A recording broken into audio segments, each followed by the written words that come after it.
नमस्कार, मैं हूं एडवोकेट जितेंद्र दलाल और आप देख रहे हैं मेरा YouTube channel the legal guide. आज की वीडियो में बात करेंगे कि किसी को ब्याज पर पैसा देने से पहले हमें किन बातों का ध्यान रखना चाहिए और किस प्रकार हम ब्याज पर पैसा दें। अगर हम किसी को फ्रेंडली लोन दे रहे हैं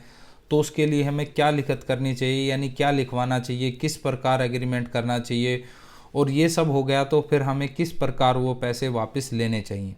तो चलिए इसी टॉपिक पर वीडियो को शुरू करते हैं। इससे पहले आपने मेरे चैनल को सब्सक्राइब नहीं किया है तो कृपया मेरे चैनल को सब्सक्राइब करें ताकि आने वाली हर एक वीडियो आपको सबसे पहले मिल सके।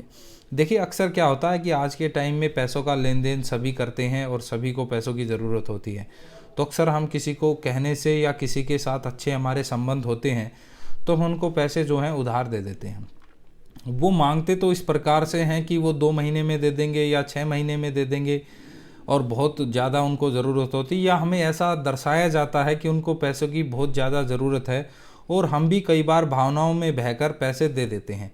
लेकिन वो पैसे आते नहीं हैं। फिर हमारे बीच में संबंध जो हैं हमारे आपसी वो भी ख़राब हो जाते हैं। तो ऐसे में हमें क्या करना चाहिए कि अगर हम किसी को पैसा दे रहे हैं तो हमें किस प्रकार वो पैसा हमें 100% अपना वापस मिले।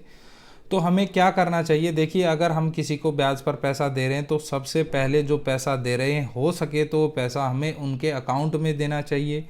या पैसा वो चेक से देना चाहिए, या फिर आपको कोई भी ऐसा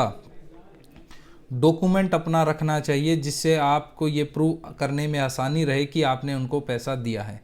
लेकिन इसका सबसे अच्छा ऑप्शन तो यही है कि आप उसके अकाउंट में आरटीजीएस कराएं या आप उसके एक चेक दें। लेकिन जो आप उसको चेक दे रहे हैं, यहाँ पर आपको ध्यान रखने वाली बात यह है कि आपने उनको चेक दिया है तो उस चेक के पीछे लिखें कि ये पैसा इसको इतने टाइम के लिए दिया है, ये पैसा उधार दिया है। चेक के पीछे एक नोट डाल दें आप,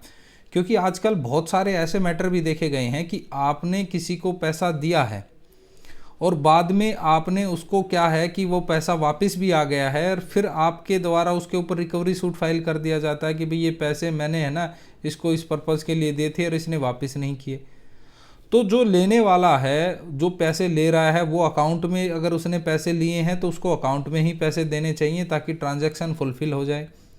तो यहाँ मैं देने के लिए बात करूँ, सबसे पहले तो आपने पैसे जो अकाउंट में देने हैं, चेक के थ्रू देने हैं। ये सब देने के बाद जब आपने पैसे दे दिए हैं तो उसके बाद आपको एक रिटर्न एग्रीमेंट आपको करवाना चाहिए। 100 रुपये के स्टाम्प पेपर पर आप ये एग्रीमेंट करा सकते हैं कि भाई ये पैसे मैंने इस आदमी से इतने दिन के लिए, अगर आपने वो पैसे ब्याज पर लिए हैं तो ब्याज भी आप लिखवा सकते हैं, कितने ब्याज पे इतने महीने के लिए मैंने इनसे उधार लिए हैं, जिसके बदले में मैंने इसको एक सिक्योरिटी के पर्पज़ पे एक चेक दिया है जो कि इतने अमाउंट का मैंने भर के दिया है। 6 महीने बाद ये अपने अकाउंट में लगाकर अपने पैसे मेरे से वसूल पा सकता है। आपने एग्रीमेंट करा लिया, यहाँ पर आप 2 विटनेस यानी 2 गवाहों के भी आप साइन करा लें ताकि कल को अगर आपको केस फाइल करना पड़े तो वहाँ पर आपको उन गवाहों से मदद मिल जाए। जब आपने ये भी सब करा लिया है, लेकिन कुछ ऐसी सिचुएशन होती हैं कि आपके पास वहाँ पर चेक उपलब्ध नहीं होता। बहुत सारे ऐसे व्यक्ति होते हैं जो पैसे की इमरजेंसी में नीड होती है, लेकिन वो कहते हैं कि हमारे पास इसका चेक नहीं है देने के लिए, या हमारी चेक वो कभी ख़त्म हो रखी है। तो आपको क्या करना चाहिए, उससे एग्रीमेंट करा लें। अगर एग्रीमेंट भी नहीं करा पाते तो ऑनलाइन पैसे देने के बाद आप उससे उसी की हैंडराइटिंग में एक सिंपल पेपर पे लिखवा लें कि मैंने राम से 2 लाख रुपए 2% ब्याज पर उधार लिए हैं, जो 6 महीने के लिए लिए हैं, जिसके मैं 6 महीने बाद ये पैसे राम को वापस लौटा दूंगा। नहीं लौटाऊंगा तो वो मेरे खिलाफ़ कानूनी रूप से कोई भी जो कानूनी प्रक्रिया है उसके तहत मेरे से पैसे रिकवर कर सकता है। ये सब आप उसी से हैंडराइटिंग में लिखवाएं और उसी से साइन कराएं और उसी सिंपल पेपर पर आप 2 विटनेस के साइन कराएं ताकि आपको कल को अगर कोई लिटिगेशन फाइल करनी पड़े तो आपको कोई दिक्कत ना हो। इसके बाद आप क्या कर सकते हैं, अगर आपके पास चेक भी नहीं है और ये लिखवा भी नहीं पा रहे हैं तो आपको चेक ना होने की सिचुएशन में आप उस आदमी से परनोट पर साइन कराएं। परनोट एक ऐसी चीज़ होती है जिसको आप भरवाने के बाद अगर कल को वो पैसे नहीं देता है तो आप उस परनोट के आधार पर उस व्यक्ति के ऊपर चेक बाउंस का केस फाइल कर सकते हैं। चेक बाउंस का केस फाइल करेंगे तो आपका क्या रहेगा कि चेक बाउंस के केस वो क्रिमिनल प्रोसीडिंग चलेगी। लेकिन उसके अगर परनोट जो है, परनोट के आधार पर आप सिविल लिटिगेशन फाइल कर सकते हैं। चेक के आधार पर आपका चेक बाउंस का केस चलेगा और परनोट के आधार पर आप सिविल लिटिगेशन यानी रिकवरी का सूट जो है फाइल कर सकते हैं।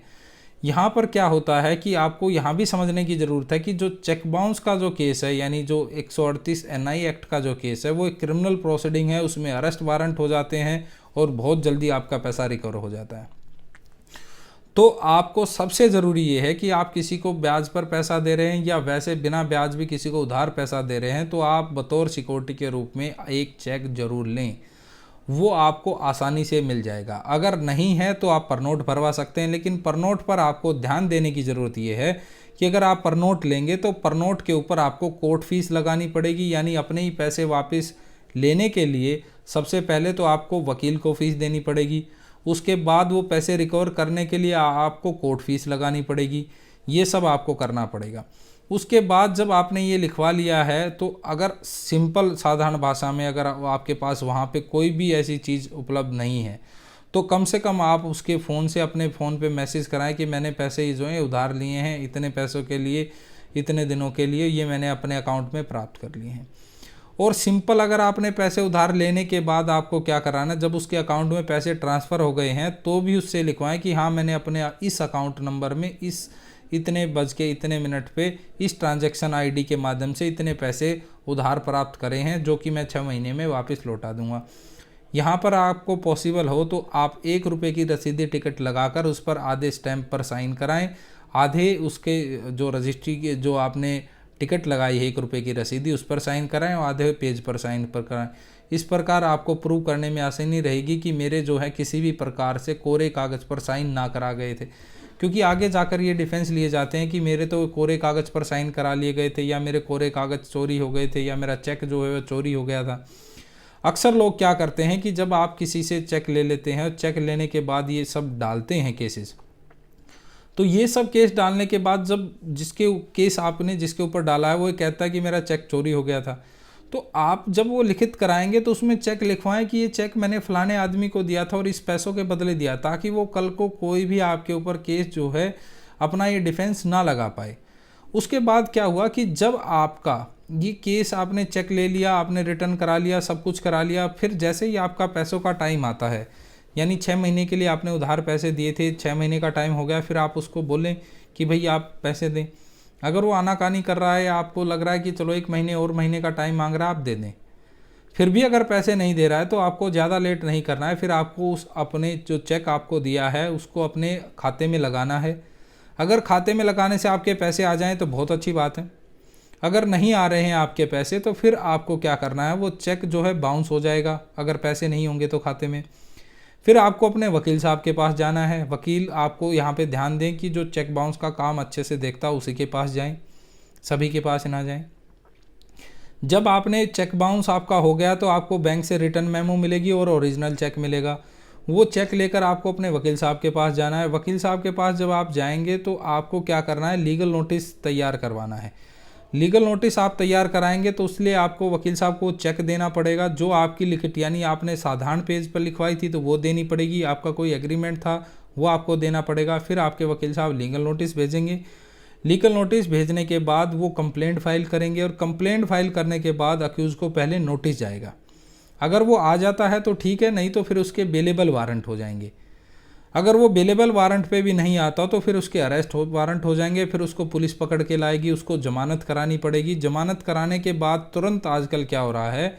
कि वहाँ पर क्या है कि केस को मीडिएशन भेजा जाता है कि भाई चलो जाओ मीडिएशन में और दोनों पार्टी समझौता कर लो। अगर दोनों पार्टीज़ का वहाँ पे समझौता नहीं हो रहा है तो फिर क्या करते हैं कि फिर आपके केस को दोबारा से कोर्ट में चलता है, और कोर्ट में क्या होता है, जैसे ही आप केस फाइल करते हैं फिर 20% के लिए एप्लीकेशन लगा दें कि जैसे ही अक्यूज जमानत कराएगा उसको चेक अमाउंट का 20% तो आपको इंटरिम कंपनसेशन देना पड़ेगा, तभी केस आगे चलेगा। इस प्रकार आपने 20% तो ले लिया, केस आगे चलता रहेगा। तो उसको ये लगेगा कि भाई अब तो पैसे देने ही, क्योंकि मैंने सारी लिखित कर रखी है, तो वो आपसे टाइम मांगेगा, आप टाइम दे दें और इस प्रकार आपका पैसा ईजिली रिकवर हो जाएगा। उम्मीद करता हूं कि आपको मेरी ये वाली वीडियो पसंद आई हो, तो प्लीज़ मेरी वीडियो को लाइक करें, शेयर करें और मेरे चैनल को सब्सक्राइब करें। जय हिंद, जय भारत।